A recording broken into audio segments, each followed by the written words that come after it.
Water signs are karma creators. That's the one thing that I for sure realized over Pisces season. But now we are in Aries season. Welcome to numerologist.com. My name is Vannessa. I'm from Beyond Your Sun Sign. This is your weekly tarot reading for April 3rd to April 10th. All you have to do is think of a number between 1 and 3. The reason why I'm bringing up water signs being karma creators is because if you chose card number 1, we have the King of Cups. So masculine water energy. This can be Cancer, Scorpio, Pisces.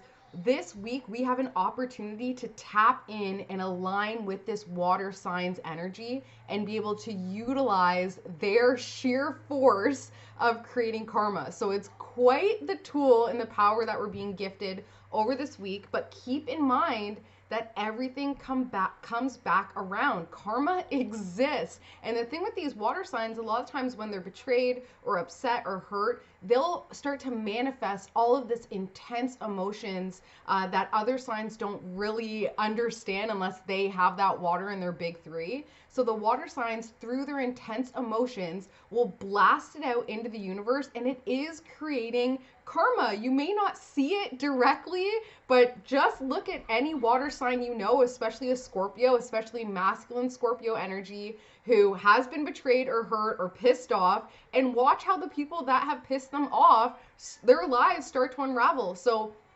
basically, we're being gifted this beautiful tool this week to just recognize all the ways that the masculine water sign in our life, either Cancer, Scorpio, or Pisces, really alpha energy, when they are pissed off, when they're being, triggered, that's when you're going to start to see how they invoke their power. And it's a sight to see for sure. But energetically, you want to just protect yourself this week when it comes to this water sign, because they are on a war path of creating that equalism, that balance within karma through their own energy output. So that's your guidance for this week. Tap into this masculine water signs energy, their intense power, and recognize that you can then create positive karma in your life or get your revenge through them. Okay, it's all energy work.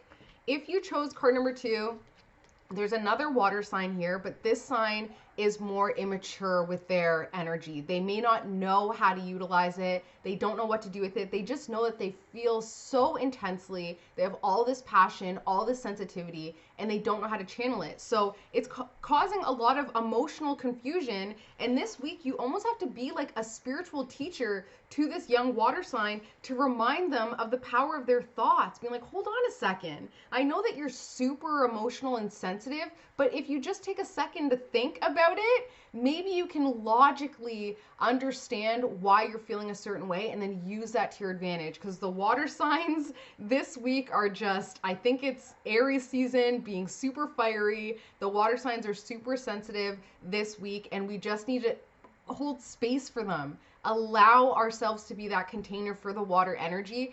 Otherwise, it's just going to contaminate our entire lives. So we might as well, recognize, this little bit of water has been polluted. Let's just try and filter you out, get you proper nutrients, get you back to health, make you feel alive again. And then I can utilize this energy to water these other experiences in Taurus season or, in another season that's more fitting. But just for this week, recognize that there is a young water sign that is feeling a lot of emotional confusion, which is then causing a lot of emotional confusion for you because you're picking up on that.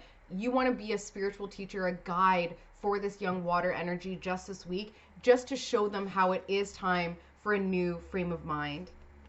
All right, if you chose card number 3, this week it's more about isolation, hermiting, because you've been putting out a lot of energy and you're not necessarily seeing that return on investment. Everything is a transaction. Everything is an energetic exchange.